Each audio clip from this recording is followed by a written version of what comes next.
नमस्कार दोस्तों, महाराष्ट्र में महाभारत में आपका स्वागत है। दोस्तों, इस समय मैं हूं मुंबई शहर के उत्तर पश्चिम जिले। महाभारत स्टार्ट हो गया। शिवसेना बनाम शिवसेना,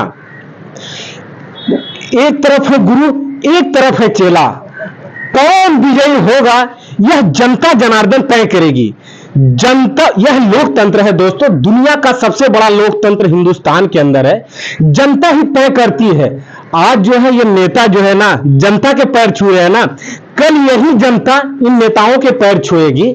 आइए हम जानना चाहते हैं कि यहाँ की जनता का मूड क्या है। जनता जनार्दन किसकी सिर पर सेहरा सजाना चाहती है, किसको पसंद करती है और जनता का मूड क्या है। आइए, सामने 2024 का चुनाव है। महोदय, आप क्या चाहते हैं?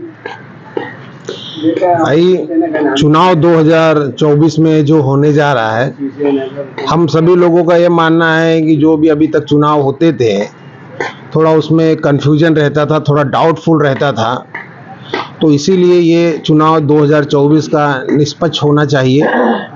अधिकारी ये जो यहाँ पे सब तैनात किए गए हैं, वो अच्छी देखरेख करना चाहिए कि किसी को कोई तकलीफ ना हो। हम राम को लाए हैं और विपक्ष बोलता है हम कृष्ण को लाएंगे, इस पर क्या कहना चाहते हैं?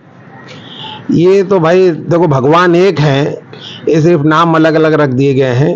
ये लोगों को सोचने का तरीका, समझने का तरीका अलग अलग है।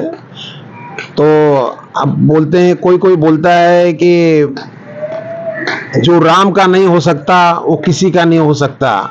तो ये जो जुमला है, ये जो बोलते हैं, ये भावनाओं से, राम के साथ इनके भावनाओं से खिलवाड़ करते हैं। ये तो इलेक्शन है, चुनाव है, इसमें राम को क्यों लेके आना। ये तो उत्तर पश्चिम मुंबई में किसके सिर पे सेहरा सजेगा? उत्तर पश्चिम मुंबई में जहाँ तक रुझान बता रहा है, जो माहौल बता रहा है, वो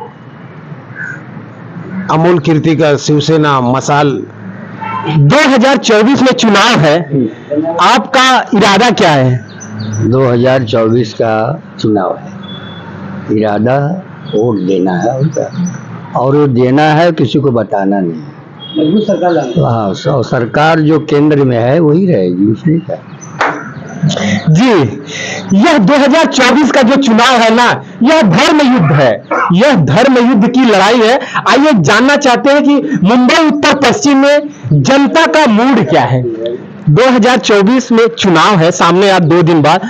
आपका क्या इरादा है महोदय? इंडिया अलायंस जीत रहा है यहाँ से। कैसे कह सकते हैं, तथ्य बताइए। इसके लिए कह सकते हैं कि इसके पहले जो 10 साल जिन्होंने सरकार चलाया, वो अपने वादे पे कभी पूरा नहीं उतरे, खरा नहीं उतरे, झूठ बोलने का पिटारा किए। इसके लिए उनका जो बोलने का तरीका था, ढंग था, आज जनता इस बात को जान रही है। इसके लिए यहाँ पे परिवर्तन लाना चाहती है। अमोल कीर्तिकर जीतेंगे। परिवर्तन ही प्रकृति का नियम है। महोदय जी का कहना है परिवर्तन लाना चाहिए। ठीक है, आइए हम जानना चाहते हैं, खासकर उत्तर पश्चिम मुंबई में आपका इरादा क्या है? उत्तर पश्चिम में तो दोनों शिवसेना के ही है, दोनों शिवसेना के ही है। एक उद्धव गुट और एक शिंदे गुट। हम राम को लाए हैं, कोई कृष्ण को लाएंगे। राम आए या कृष्ण भी आ जाएंगे, समय आएगा तो वो भी आ जाएंगे। जो विकास की बात करेगा वही, उसी की जीत होनी चाहिए, जो भारत का राष्ट्र निर्माण के आगे के लिए लेके जाए। भगवान तो एक ही है ना, एक ही है। हाँ, की धरती है। शिवाजी महाराज ने अपनी खून के एक बूंद से धरती को सींचा है, सजाया है और संवारा है। दोस्तों, 2024 में महायुद्ध, महाभारत होने जा रहा है। शिवसेना बनाम शिवसेना, एक तरफ है गुरु, एक तरफ है चेला। विजयी कौन होगा यह जनता जनार्दन तय करेगी। पत्रकारिता चुनाव है, आपका इरादा क्या है? आपका इधर क्या है, जो केंद्र में है वही हमको चाहते हैं। अच्छा सरकार चल रही है, हमारे धर्म की रक्षा कर रही है। क्या इसके पहले रक्षा नहीं हो रही थी? नहीं हो, कम हो रहा था, अभी ज्यादा हो रहा है। कैसे आप बता सकते हैं, बताइए। अरे बड़े बड़े मंदिर बन रहे हैं, सब कुछ काम हो रहा है, और क्या चाहिए हमें। मंदिरों से लोगों को रोजगार मिलेगा। मिलेगा, आप जाइए अयोध्या, वहाँ पूछिए, आप वहाँ जाके पूछिए, वहाँ के लोकल पब्लिक की कितनी फायदा हो रही है। मंदिर से रोजगार मिलेगा, ये इसमें आप सहमत हैं? हाँ सहमत हैं, मिल रहा है। देखिए वहाँ पे एयरपोर्ट बना इंटरनेशनल, वहाँ पे डेली कितने लोग आ रहे हैं आपको भी पता होगा। तो उससे क्या रोजगार नहीं बढ़ेगा? जो युवा बेरोजगार है उसका क्या? युवा बेरोजगार कहाँ है? और कब नहीं था, कब कितने लोगों को सरकारी नौकरी मिलेगी? युवा पढ़ लिख के वहाँ पे धंधा करेगा अयोध्या मंदिर के करेगा। अगल बगल में।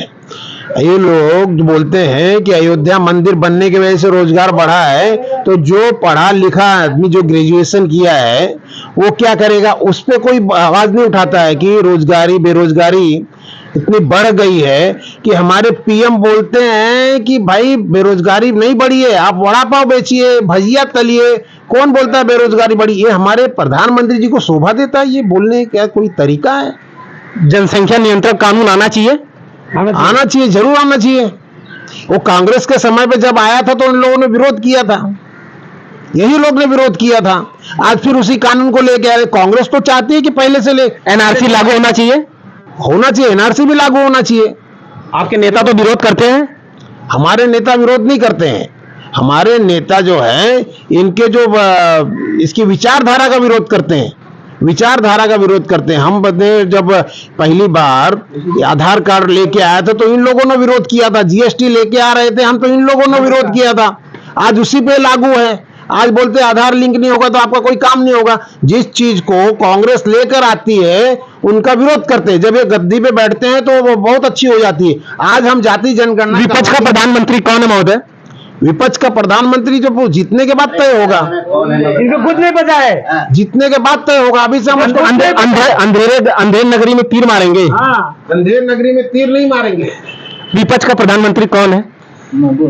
विपक्ष का प्रधानमंत्री बनेगा जब संसद में हम चुन के ज्यादा लोग आएंगे तो हमारा प्रधानमंत्री मिल जाएगा, बन जाएगा। वो सोचने की जरूरत नहीं है। बिना दुल्हा का बारात कैसे सजेगी? अरे और सुनिए आगे, बगैर दूल्हे की बारात कैसे होगी? तो दूल्हा रहेगा तभी बारात जाएगी। नंबर एक, दूल्हा आई नहीं, वही दूल्हा तो पूछ रहे हैं। इसलिए हम ये बोल रहे हैं कि मोदी जी ने एक कानून लाया है कि 75 साल के जो लोग हैं, 75 साल के जो लोग हैं बीजेपी में, उनको मोदी ने बाहर किया। अब दिसंबर में मोदी जी खुद 75 साल के होने जा रहे हैं। अब बीजेपी वाले ये बताएं कि उनका प्रधानमंत्री कौन बनेगा। दिसंबर आने तो दीजिए, अभी तो मई चल रहा है महोदय। बस आ गया अभी, अब आने में कोई टाइम नहीं है। अभी ये सोचे खुद कि उनका प्रधानमंत्री कौन बनेगा।